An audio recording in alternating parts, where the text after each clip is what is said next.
ध्यान क्या है, इस छोटी सी घटना को समझें। चांग चिंग के संबंध में कहा जाता है वह बड़ा कवि था, बड़ा सौंदर्य पारखी था। कहते हैं चीन में उस जैसा सौंदर्य का दार्शनिक नहीं हुआ। उसने जैसे सौंदर्य शास्त्र पर, एस्थेटिक्स पर बहुमूल्य ग्रंथ लिखे किसी और ने नहीं लिखे। वो जैसे उन पुराने दिनों का क्रोशे था। 20 साल तक वो ग्रंथों में डूबा रहा, सौंदर्य क्या है इसकी तलाश करता रहा। एक रात, आधी रात, किताबों में डूबा डूबा उठा, पर्दा सरकाया, द्वार के बाहर झांका, पूरा चांद आकाश में था। चिनार के ऊंचे दरख्त जैसे ध्यानस्थ खड़े थे। मंद समीर बहती थी। उस समीर पर चढ़कर फूलों की गंध उसके नासापुटों तक आई। कोई एक पक्षी, जल पक्षी, जोर से चीखा और उस जल पक्षी की चीख में कुछ घटित हुआ, कुछ घट गया। चांग चिंग अपने आप से ही जैसे बोला, how mistaken I was, how mistaken I was, raise the screen and see the world. कैसी मैं भूल में भरा था, कितनी भूल में था मैं। पर्दा उठाओ और जगत को देखो। 20 साल किताबों में से उसे सौंदर्य का पता न चला। पर्दा हटाया और सौंदर्य सामने खड़ा था, साक्षात। तुम पूछते हो ध्यान क्या है? ध्यान है पर्दा हटाने की कला। और यह पर्दा बाहर नहीं है, यह पर्दा तुम्हारे भीतर पड़ा, तुम्हारे अंतस्थल पर पड़ा है। ध्यान है पर्दा हटाना। पर्दा बुना है विचारों से, विचार के ताने बानों से पर्दा बुना है। अच्छे विचार, बुरे विचार, इनके ताने बाने से पर्दा बुना है। जैसे जैसे तुम विचारों के पार झांकने लगो, या विचारों को ठहराने में सफल हो जाओ, या विचारों को हटाने में सफल हो जाओ, वैसे ही ध्यान घट जाएगा। निर्विचार दशा का नाम ध्यान है। ध्यान का अर्थ है ऐसी कोई संधि भीतर, जब तुम तो हो, जगत तो है, और दोनों के बीच में विचार का पर्दा नहीं। कभी सूरज को उगते देखकर, कभी पूरे चांद को देखकर, कभी इन शांत वृक्षों को देखकर, कभी गुलमोहर के फूलों पर ध्यान करते हुए। तुम हो, गुलमोहर है, सजा दुल्हन की तरह, और बीच में कोई विचार नहीं। इतना भी विचार नहीं कि यह गुलमोहर का वृक्ष है, इतना भी विचार नहीं। कि फूल सुंदर हैं, इतना भी विचार नहीं। शब्द उठ ही नहीं रहे, अवाक, मौन, स्तब्ध तुम रह गए हो। उस घड़ी का नाम ध्यान है। पहले तो क्षण क्षण को होगा, कभी कभी होगा, और जब तुम चाहोगे तब ना होगा, जब होगा तब होगा। क्योंकि ये चाह की बात नहीं, चाह में तो विचार आ गया। ये तो कभी कभी होगा। इसलिए ध्यान के संबंध में एक बात ख्याल से पकड़ लेना, खूब गहरे पकड़ लेना, ये तुम्हारी चाहत से नहीं होता है। ये इतनी बड़ी बात है कि तुम्हारी चाहत से नहीं होती, ये तो कभी कभी अनायास किसी शांत क्षण में हो जाती। तो हम करें क्या? ध्यान के लिए हम करें क्या? यही शायद तुमने पूछना चाहा कि ध्यान क्या है, कैसे करें। ध्यान के लिए हम इतना ही कर सकते हैं कि अपने को शिथिल करें, दौड़ धाप से थोड़ी देर के लिए रुक जाएं, घड़ी भर को 24 घंटे में सब आपाधापी छोड़ दें।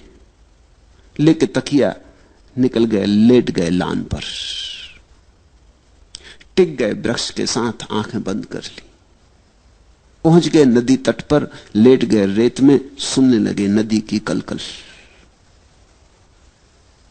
मंदिर मस्जिद जाने को मैं कह ही नहीं रहा हूं, क्योंकि पत्थरों में कहां ध्यान।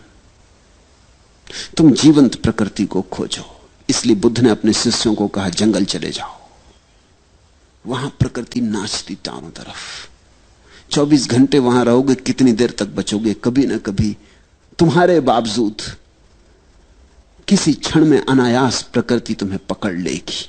एक क्षण को संस्पर्श हो जाए, एक क्षण को द्वार खुल जाए, एक क्षण को पर्दा हट जाए, तो ध्यान का पहला अनुभव हुआ। और पहले अनुभव के बाद फिर अनुभव आसान हो जाते।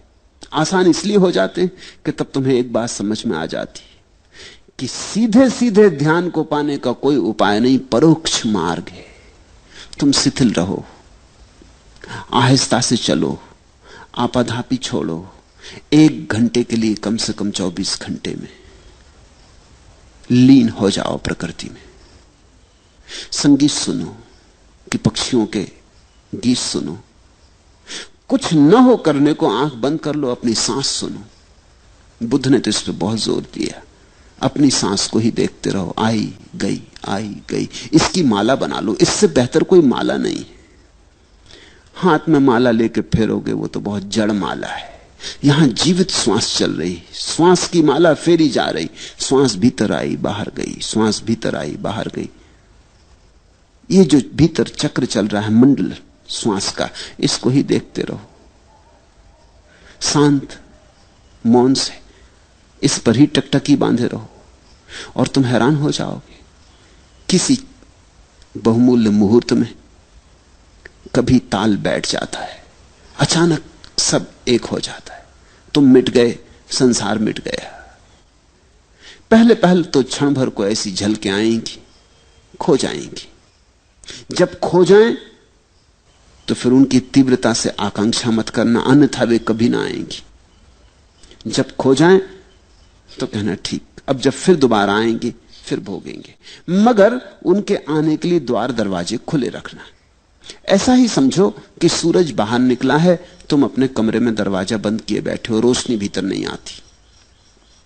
अब सूरज को कोई गट्ठर में बांध के भीतर लाने का उपाय भी तो नहीं। सूरज की किरणों को कोई गाय बैल जैसा हाँक के भीतर लाने का उपाय भी तो नहीं। क्या करोगे? दरवाजा खोल दो, सूरज की किरणें अपने से भीतर आ जाती। कभी कभी रात होगी और नहीं आएंगी क्योंकि सूरज नहीं है, कभी कभी दिन होगा और आएंगी क्योंकि सूरज है, कभी कभी दिन भी होगा और बादल घिरे होंगे और नहीं आएंगे क्योंकि सूरज बादलों में ढका है। मगर कभी कभी मौके मिलेंगे जब दिन है, बादल भी नहीं है, सूरज प्रकट है, तो किरणें भीतर आएंगी। तुम ज्यादा से ज्यादा बाधा ना दो, बस इतना ही काफी है। मेरी बात को ख्याल में ले लेना। ध्यान को सीधा सीधा नहीं किया जाता, बाधा ना दो। इसलिए तो मैं कहता हूं नाचो गाओ। नाचने और गाने में तुम लीन हो जाओ। अचानक तुम पाओगे हवा की झोंके की तरह ध्यान आया, तुम्हें नहा गया, तुम्हारा रोआ रोआ पुलकित कर गया, ताजा कर गया। धीरे धीरे तुम समझने लगोगे इस कला को। ध्यान का कोई विज्ञान नहीं है, कला है। धीरे धीरे तुम समझने लगोगे कि किस घड़ियों में ध्यान घटता है। उन घड़ियों में मैं कैसे अपने को खुला छोड़ दूं। जैसे ही तुम इतनी सी बात सीख गए, तुम्हारे हाथ में कुंजी आ गई। इसे इस तरह प्रयोग करो। कभी रात नींद खुल गई है, बिस्तर पर पड़े हो, अनिद्रा के लिए परेशान मत हो। इस मौके को मत खो। ये शुभ घड़ी, सारा जगत सोया, पत्नी बच्चे सब सोए, तुम्हें मौका मिल गया। बैठ जाओ अपने बिस्तर में, रात के सन्नाटे को सुनो। ये बोलते हुए झींगर, ये रात की चुप्पी, ये सारा जगत सोया हुआ, सारा कोलाहल बंद। जरा सुन लो ऐसे शांति से। ये शांति तुम्हारे भीतर भी शांति को झंकारेगी। ये बाहर गूंजती हुई शांति तुम्हारे भीतर हृदय में भी गूंज पैदा करेगी, प्रतिध्वनि पैदा करेगी। जब सारा घर और सारी दुनिया सोई हो तो आधी रात चुपचाप अपने बिस्तर में बैठ जाने से ज्यादा शुभ घड़ी ध्यान के लिए खोजनी कठिन है। लेकिन मैं ये नहीं कह रहा हूं कि तुम आधी रात अलार्म भर के बैठ जाओ, कभी नहीं, तो धोखा हो जाएगा। तुमने अगर इसको कोई नियम बना लिया कि अलार्म भर के 2 बजे रात उठ के बैठ जाएंगे, फिर सब गड़बड़ हो जाएगी। ध्यान तुम्हारे खींचे खींचे नहीं आता। ध्यान इतनी नाजुक बात है, तुम बुलाते हो तो संकोच से भर जाता, आते ही नहीं। बड़ी नाजुक दुल्हन है ध्यान। तुम जोर जबरदस्ती मत करना, नहीं तो बलात्कार हो जाएगा। बहुत धीरे धीरे फुसलाना पड़ता। फुसलाने शब्द को याद रखना, ध्यान को फुसलाना पड़ता। फिर 24 घंटे में कभी भी हो सकता है, लेकिन ख्याल यही रखना कि फुसलाना है, आयोजन नहीं करना। नहीं तो लोग हैं कि रोज 5 बजे उठाए और बैठ गए ध्यान करने, जड़ की तरह, यंत्रवत, मशीन की तरह। नहीं, ऐसा ध्यान नहीं होता। हां, तुम ख्याल रखो, थोड़ा अपने हृदय का भी भाव रखो कि जब तुम्हारा हृदय बहता हो तब चूकना मत। तब 1000 काम हो तो छोड़ के एकांत में बैठ जाना। अपने स्नान गृह में भी बैठ गए जाके तो चलेगा, लेकिन जब तुम्हें लगे कि हां अभी भीतर घड़ी आती मालूम पड़ती, विचार कुछ कम है, तनाव कुछ कम है, मन कुछ प्रफुल्लित है, आनंदित है, ये घड़ी है। लोग अक्सर उल्टा करते, जब उनका मन दुखी होता तब ध्यान करते हैं। लोग दुख में भगवान को याद करते। ये तो जब उल्टी हवा बह रही है तब बहुत कठिन हो जाएगा सुख में याद करना।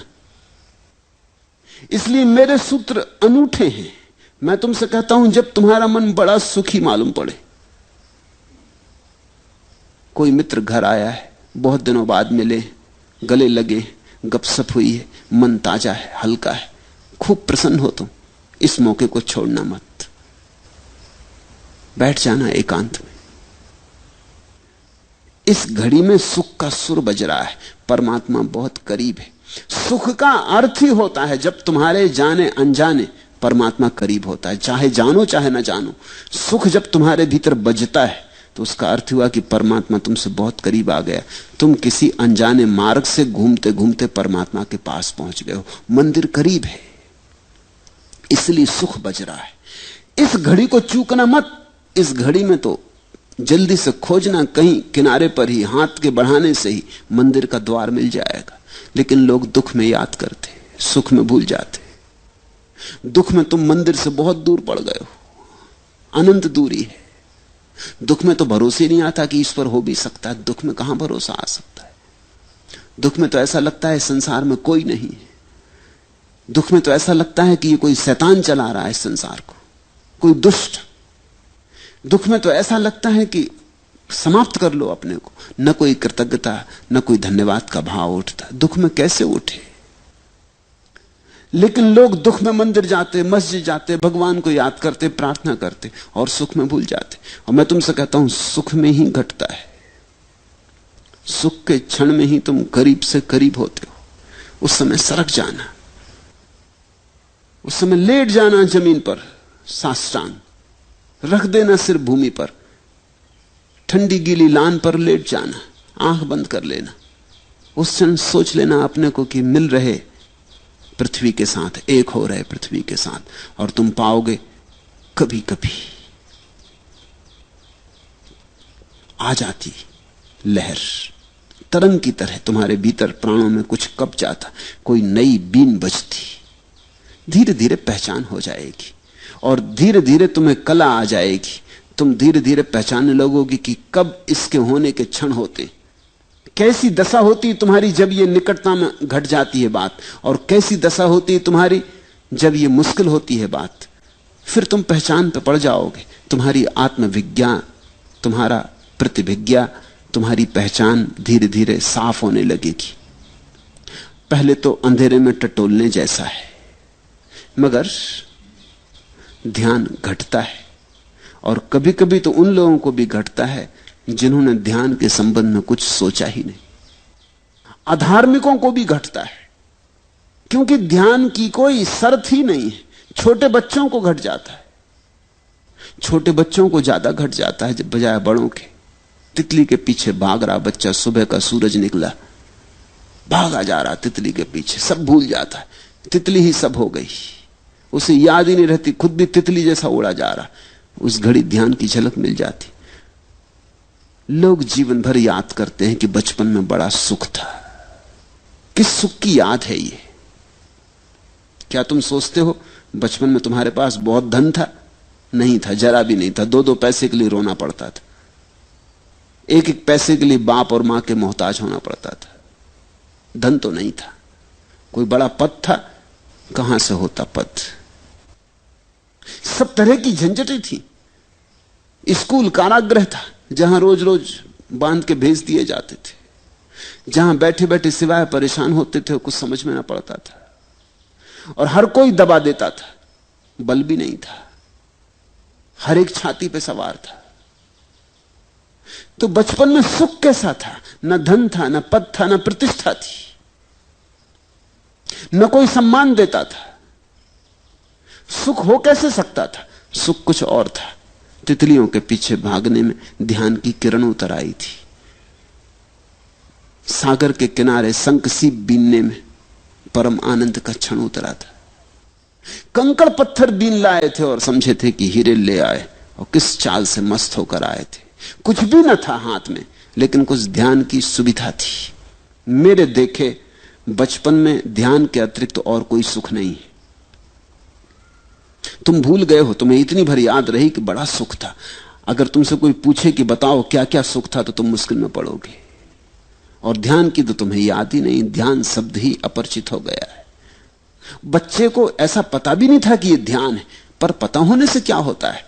तुम्हें पता हो कि सोना है या नहीं, इससे क्या होता है? सोना सोना है। जैसे जैसे तुम बड़े होते गए, वैसे वैसे ध्यान छूटता गया, क्योंकि तुम विचारों में ज्यादा पढ़ते गए। विचार का शिक्षण दिया गया है, स्कूल, कॉलेज, यूनिवर्सिटी सब विचार सिखाते। अभी तक मनुष्य जाति का ऐसा अभागापन है कि कोई विश्वविद्यालय ध्यान नहीं सिखाता। विचार, धीरे धीरे तुम विचार से भरते गए, चिंताएं चिंताएं। तुम चूक ही गए वो छोटे छोटे क्षण जब पर्दा हट जाता था, अपने से हट जाता था। तुमने देखा बच्चे कैसे प्रमुदित मालूम होते हैं, छोटे छोटे बच्चे जिनके पास कुछ भी नहीं है, कोई कारण नहीं प्रसन्न होने का, अकारण प्रसन्न है। वो अकारण प्रसन्नता ध्यान है। देखा एक छोटा बच्चा अपने झूले में पड़ा है, कुछ नहीं चूसने को अंगूठा चूस रहा है, और कैसा प्रसन्न मालूम होता है। ऐसा प्रसन्न मालूम होता है कि सिकंदर भी ना रहा होगा प्रसन्न, अकबर और अशोक भी ना रहे होंगे ऐसे प्रसन्न, बड़े से बड़े साम्राज्य के मालिक ऐसे प्रसन्न ना रहे होंगे। इसके पास कुछ भी नहीं, या तो अपने हाथ का या पैर का अंगूठा डाले चूस रहा, लेकिन कुछ घट रहा है। अभी पर्दा खुला ही है, अभी विचार उठते ही नहीं, अभी भीतर की वीण बज रही है। यहूदियों में एक कथा है कि जब कोई बच्चा पैदा होता है तो देवता आते और उस बच्चे के सिर पे हाथ फेरते, ताकि वो भूल जाए उस सुख को, जो सुख परमात्मा के घर उसने जाना था। नहीं तो जिंदगी बड़ी कठिन हो जाएगी। दयावश ऐसा करते हैं, नहीं तो जिंदगी बड़ी कठिन हो जाएगी। अगर वो सुख याद रहे तो बड़ी कठिन हो जाएगी तुलना में। तुम फिर कुछ भी करो व्यर्थ मालूम पड़ेगा। धन कमाओ, पद कमाओ, सुंदर से सुंदर पत्नी और पति ले आओ, अच्छे से अच्छे बच्चे हो, बड़ा मकान हो, कार हो, कुछ भी सान न मालूम पड़ेगा अगर वो सुख याद रहे। तो यहूदी कथा कहती है कि एक देवता उतरता करुणावश और हर बच्चे के माथे पे सिर हाथ फेर देता है। उस हाथ के फेरते ही पर्दा बंद हो जाता, उसे भूल जाता परमात्मा। सुख भूल गया, फिर ये जीवन के दुखों में ही सोचने लगता है सुख होगा। उस पर्दे से खोलना है जो देवताओं ने बंद कर दिया। मुझे तो नहीं लगता कि कोई देवता बंद करते, देवता ऐसी मूढ़ता नहीं कर सकते, लेकिन समाज बंद कर देता है। शायद कहानी उसी की सूचना दे रही। मां बाप, परिवार, समाज, स्कूल बंद कर देते हैं, पर्दे को डाल देते हैं। ऐसा डाल देते हैं कि तुम भूल ही जाते हो कि यहां द्वार है, तुम समझने लगते दीवार है। ध्यान का अर्थ है इस पर्दे को हटाना और इसे अनायास होने दो, इसे कभी कभी तुम्हें पकड़ लेने दो। और जब तुम्हें यह तरंग पकड़े तो लाख काम छोड़ के बैठ जाना, क्योंकि इससे बहुमूल्य कोई और काम ही नहीं। रात हो कि दिन, सुबह हो कि सांझ, फिर मत देखना। कुछ चूकोगे नहीं तुम, कुछ खोएगा नहीं। और अपूर्व होगी तुम्हारी संपदा फिर। और ये संपदा तुम्हारे भीतर पड़ी है, बस पर्दा हटाने की बात है। ध्यान क्या है? ध्यान भीतर पड़े पर्दे को हटाना है।